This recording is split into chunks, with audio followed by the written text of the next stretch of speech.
Having a wonderful day. Welcome to drboycetv.com, the home for intelligent Black people. My name is Dr. Boyce Watkins. So good to see everybody. And welcome to this podcast. And as you come in, let me know that you're in. Let me know what city you're from. Also, don't forget this podcast is on Spotify. It's on Spotify and Apple. And if you go to Spotify and Apple, you'll get a chance to hear my inner Tupac. Because, well, I ain't as cool as Tupac, but I'm kind of like the Tupac of finance because we about to get into it today. We're about to have a conversation today that I promise you will not hear on any other platform unless they're copying off of yours truly, because we do it big like nobody else. We on another level with this. So anyway, do me a favor, hit the thumbs up button, buckle up your seatbelt. We're going to get started on drboycetv.com right now.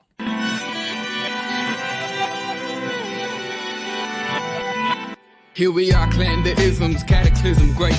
Our people out here struggling, trying to make it in this state. Everybody out here doing it, but we the ones who late. Now family, we the ones who gotta delegate.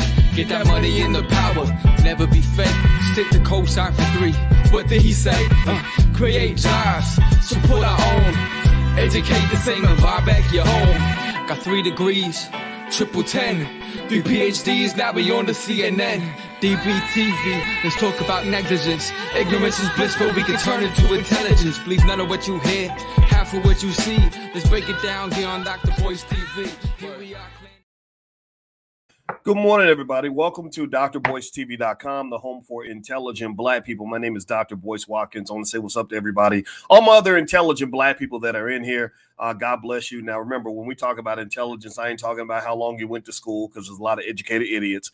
I'm not talking about how much money you got. I'm not talking about how smart you are even. I'm really talking about people that value intelligence. If you don't value intelligence, then you need to just get out of here, because we like to think, we like to grow. We understand that we cannot fight racism if we don't use our brains. Give me an amen in the chat if you agree. Give me a yes if you understand, or give me some sort of signal to let me know that we're on the same page, because we got to start this conversation off right now. Today, what I want to do is, first of all, I want to greet you, and then also I got to do an audio check. Give me a yes if you can hear me. Let me know if you can hear me. Give me a quick yes. I'm in New Jersey. I'm at a hotel, and hotel Wi-Fi, as you know, cannot be trusted, and so I want to make sure that you guys can hear me. Okay, give me a quick yes.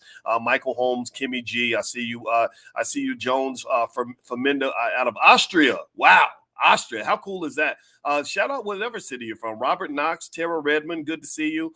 Chris Williamson, Michael A. Dickey, Alicia, I see you guys on Instagram too. My Instagram is Dr. Boyce Finance. As you know, sometimes we get a little black and extra radical on this platform. So I was deplatformed by Instagram, but you know what? It don't matter. You can take away those 430,000 followers, because you know we got millions everywhere.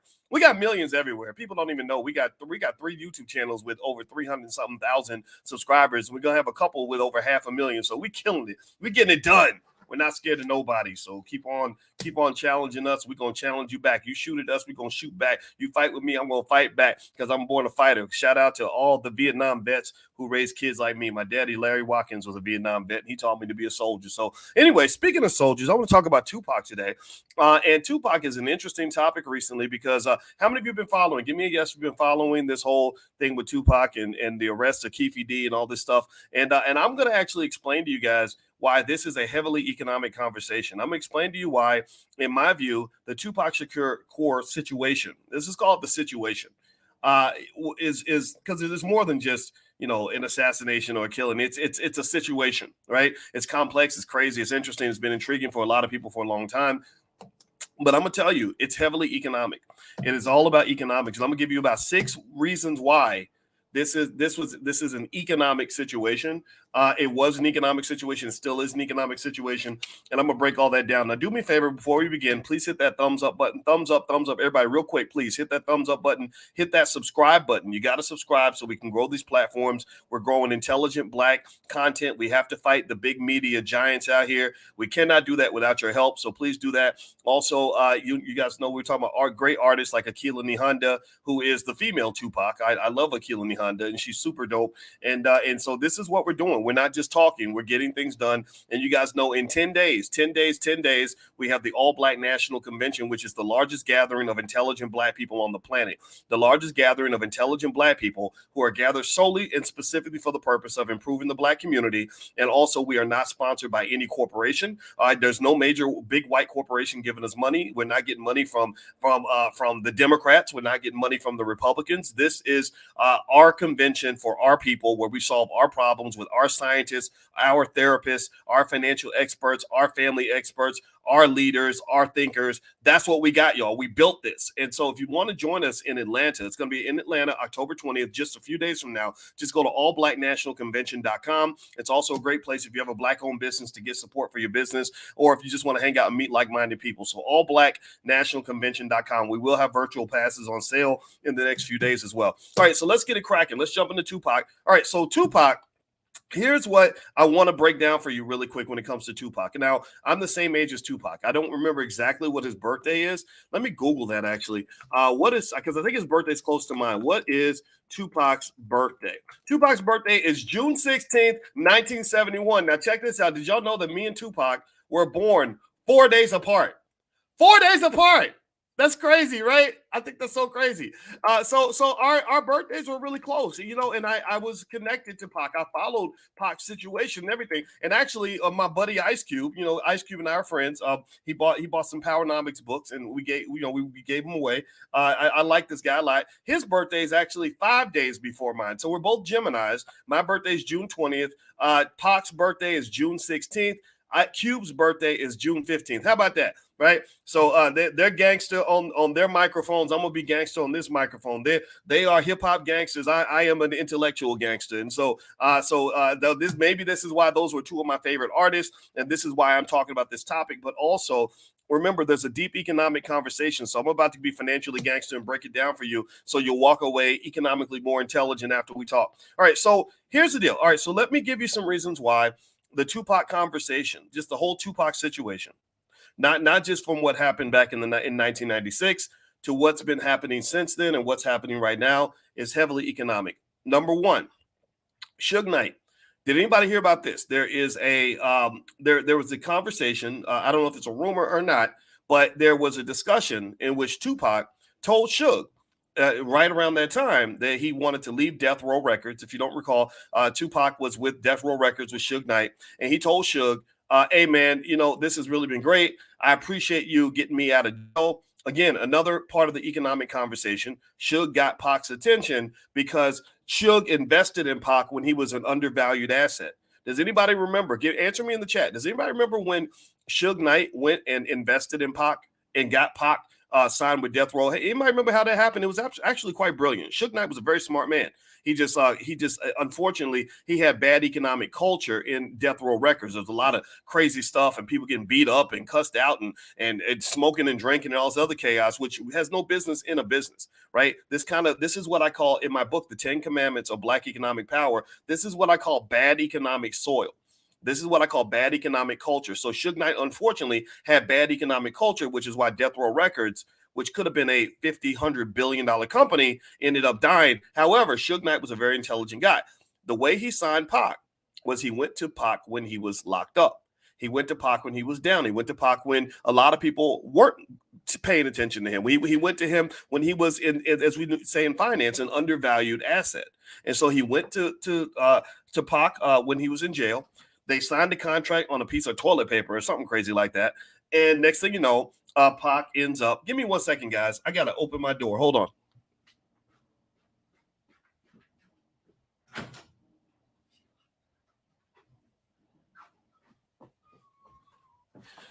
Sorry about that. I'm back. I had to go and let the maid in. My apologies for that. I'm in a hotel. I'm in New Jersey. I'm going to do some interviews today, and I got some business to handle. That's, in case you guys are actually in my stock market class, this is why we're not having class today. It's because I have some stuff I have to go do. But anyway, let me get back to it. So Suge went and signed Pac when Pac was at his lowest.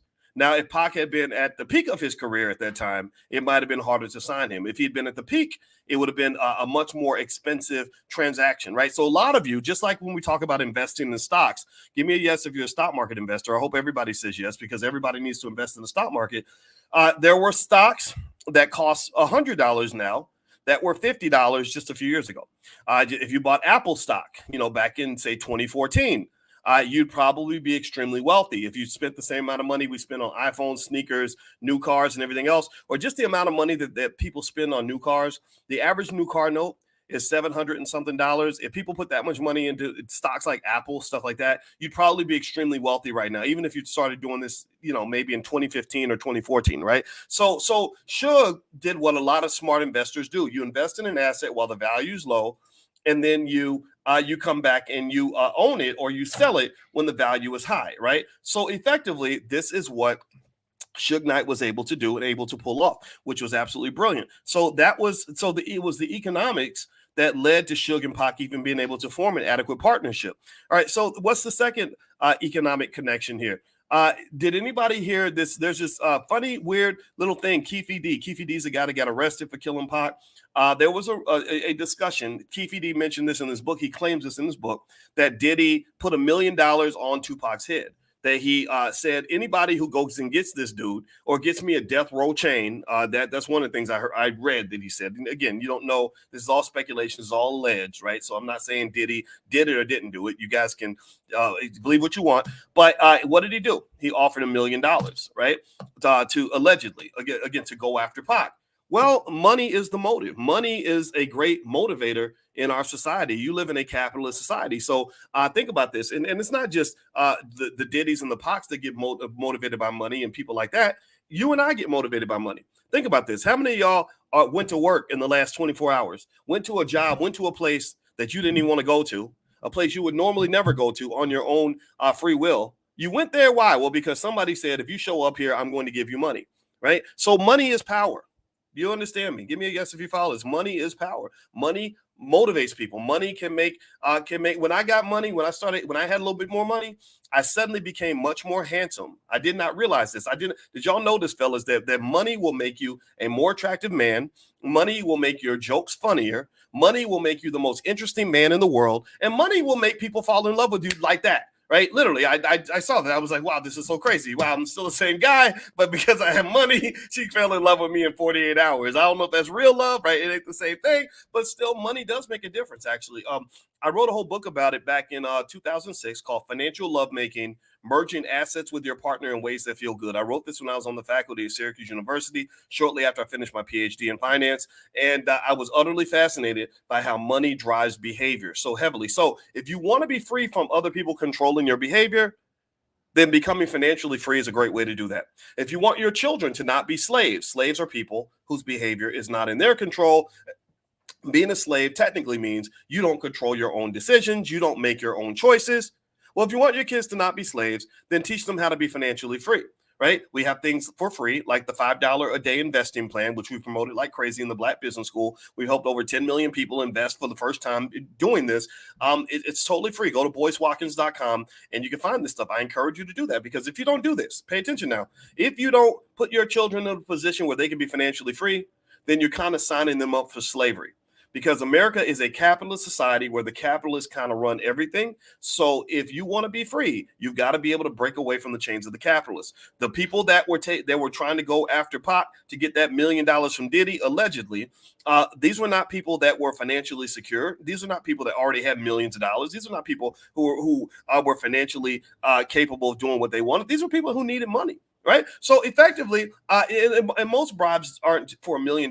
Most of the time we get bribed for, a couple $100 or a couple $1,000 or whatever it is. Right. So ultimately, what I would say to you is not only is that one of the other ways that the whole Tupac situation was very highly economic. Diddy could not have gotten people if he allegedly did these things and got people to go after Pac. He couldn't have done it if he said, go after this guy and I'm going to give you a big hug.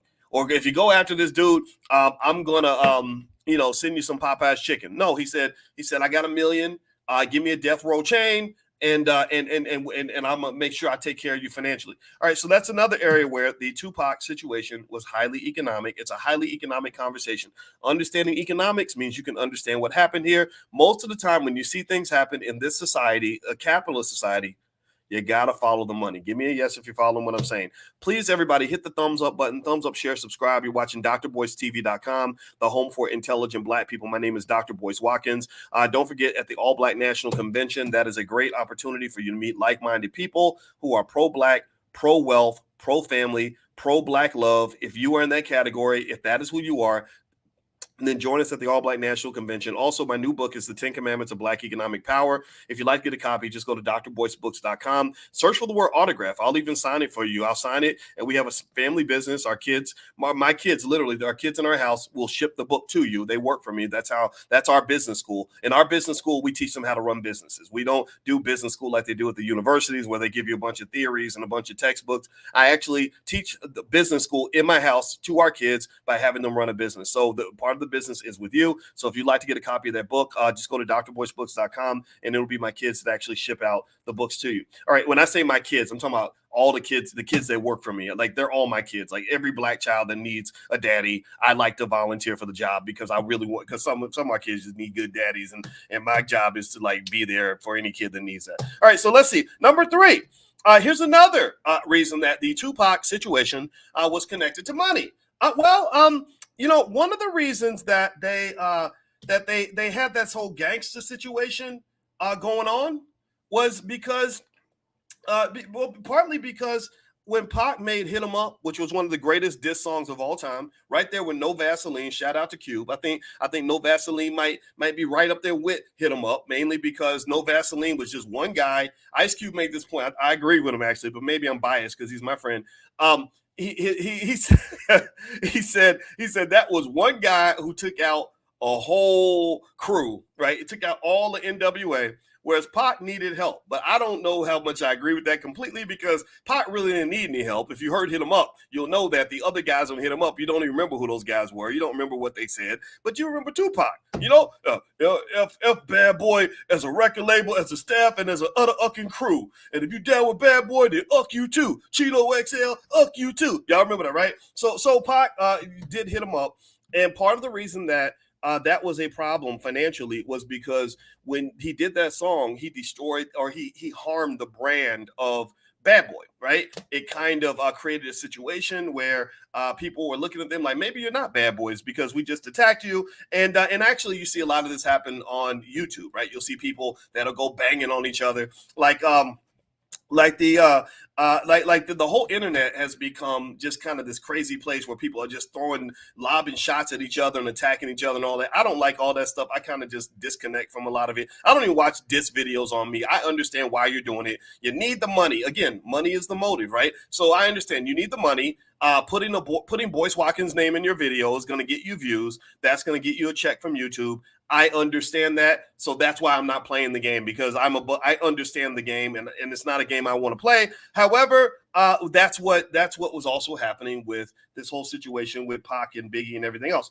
Now another financial implication of the whole Tupac situation was that part of the reason that he was killed, that somebody took him out, was that not only were they getting revenge for what he said, for the destruction of their economic brand at Bad Boy, again, if Bad Boy was connected or whatever, right? But also to inflict economic damage on death row. Right? Because why? Well, because Tupac, as I've mentioned to you guys before, was a $1 billion asset. He was a $1 billion commodity. If you use financial valuation models to determine how much money Tupac would have made for that label over all those years he would have been alive, it would be in the several billions of dollars. So when Pac is gone, so is a bunch of money. That's something to consider. So ultimately, getting retaliation on him was an economic retaliation to economically harm Death Row Records.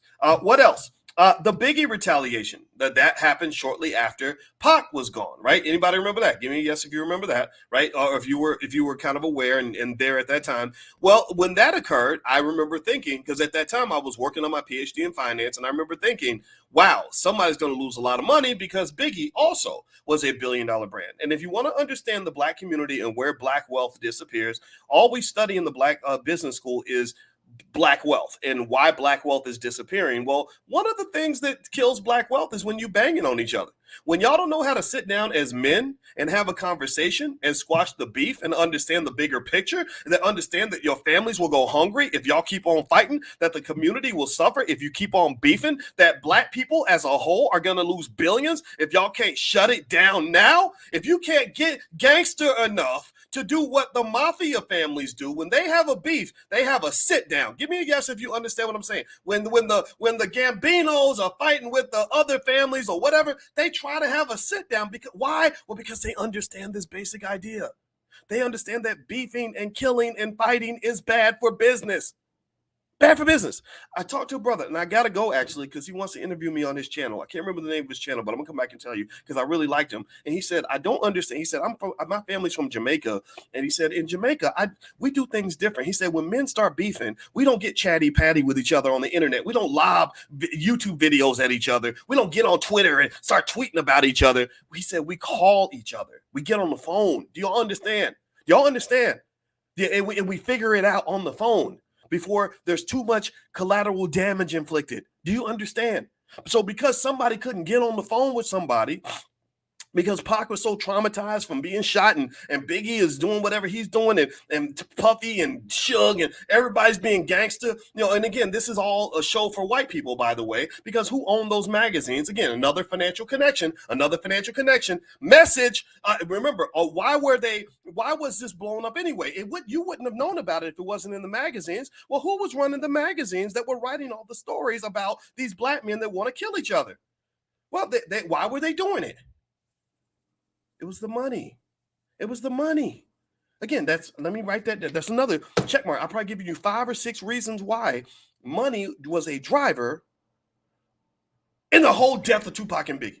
All that whole situation was driven by money. I hope you understand what I'm saying. I hope you understand that you may not know you're in finance class right now, but this is the best finance class you can ever get because I'm explaining to you how wealth disappears right before your eyes and people don't see it because all they see is the beef and the drama.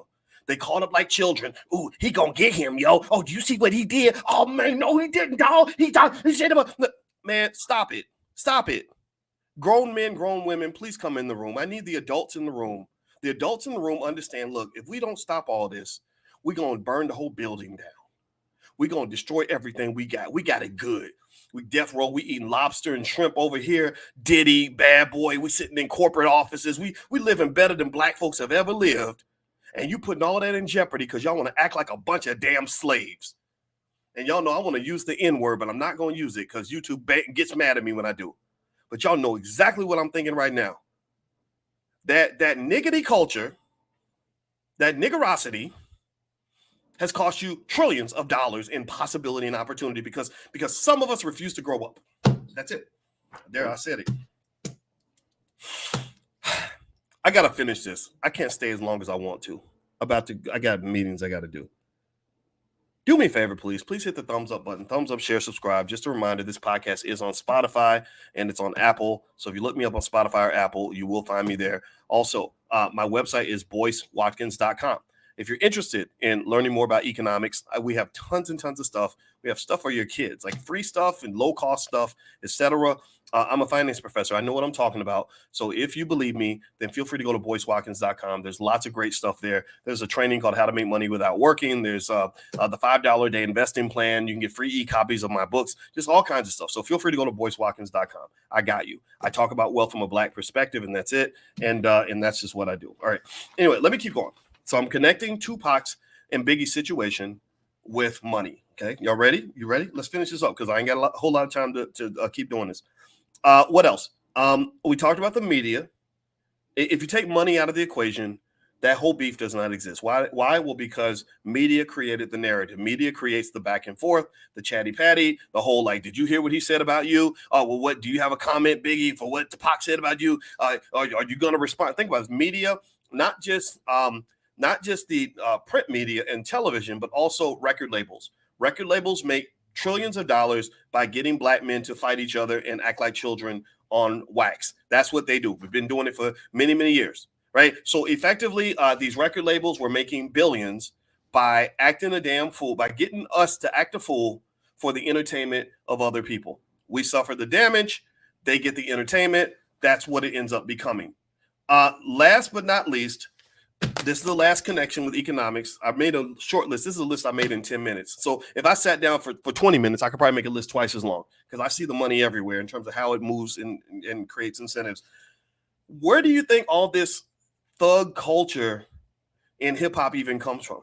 With this whole idea, think about this. Look at how many artists you see got tattoos from head to toe, 55 gold chains, rapping all about how many babies mamas they got and how many black people they're gonna kill. Do you think? Give me a yes or no. Give me a yes or no. Do you think that they would do all that if they were making no money doing it? Like, do you think that all of this stuff would really be as popular as it is if you could not go around the world and fill up a stadium full of white people who will sit there and pay you $1 million a show to stand up there and hold your testicles and call yourself the N-word? Like, seriously, like, process this for a minute. This is all economic. You could literally, a rapper with a good beat, pay attention now, he can make a song called Die N-Word Die. Die, Igga, die. Die, Igga, die. I'm going to kill you like a fry. I'm going to shoot you in the eye, right? He can make a song like that called Die N-Word Die.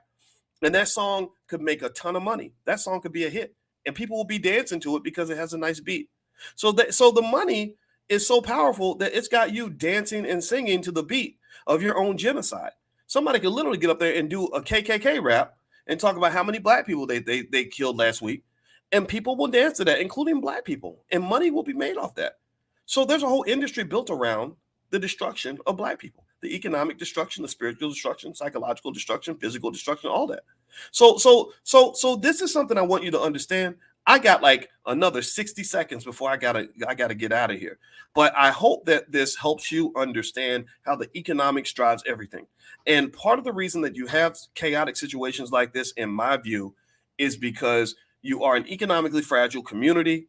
You're also a community that lacks the self-esteem to be able to simply say, no, we won't do that. To say, no, some things are more important than money. No, we're not going to poison our kids for money. No, we're not going to let our young people die for money. No, we're not going to embarrass and humiliate ourselves for money. No, we're not going to disrespect our women for money. How about we disrespect your women? You really think they could rap about white females the same way they rap about black females and make the same money? What y'all think? You know, do you think they could rap about killing other people the same way they rap about killing each other and make the same money? What do y'all think? Do you think that will be allowed? The answer is no. So look, folks, I mean, the racism's everywhere. The racism is all over the wall. And it's important for you to understand that, because if you never get it, then you won't get it. If you never get it, then you ain't gonna got it. You ain't gonna never say you got it. So what I'm saying to you is that this Tupac Biggie situation, in my view, as a financial guy, it's all about the economics, people. So I want you to sort of look at that and understand that. And then when you see other chaotic situations, I want you to look for the economic connection, because that's what drives most activity in America. All right, I got to get out of here. Do me a favor, hit the thumbs up button, thumbs up, share, subscribe. Also, my new book is called The 10 Commandments of Black Economic Power. It's actually going to be on Audible in the next couple of weeks as well. Some of you requested that, so I went ahead and got that done. Thank you to Michelle Martin and the rest of the team for helping me get that finished. Also, I hope you guys will join us at the All Black National Convention. It's going to be in Atlanta, October 20th, just in 10 days. We will have virtual passes in the next few days if you can't make it, but I'm telling you, the live experience will change your life. Either way, go to allblacknationalconvention.com. That's allblacknationalconvention.com if you'd like to learn more. And in addition to that, if you'd like to get profit alerts sent to you via text, or a list of AI stocks that I like, things like that, or a $5 a day investing plan, just text the word stock to 31996. Text stock to 31996. All right, guys, I'm out of here. God bless you. Thank you so much for listening. And now I got to go apologize to my team for being late, but I love y'all so much. Sometimes I just got to get the whole message out, but now I got to run. So talk to you later. Love you. Have a good day. Peace.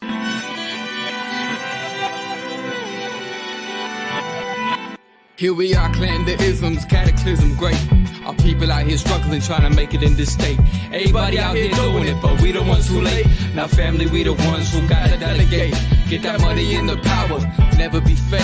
Stick to cosign for 3. What did he say? Create jobs, support our own. Educate the same and buy back your home. Got 3 degrees, triple 10. 3 PhDs, now we on the CNN. DBTV, let's talk about negligence. Ignorance is bliss, but we can turn it to intelligence. Believe none of what you hear, half of what you see. Let's break it down here on Dr. Boyce TV. Here we are.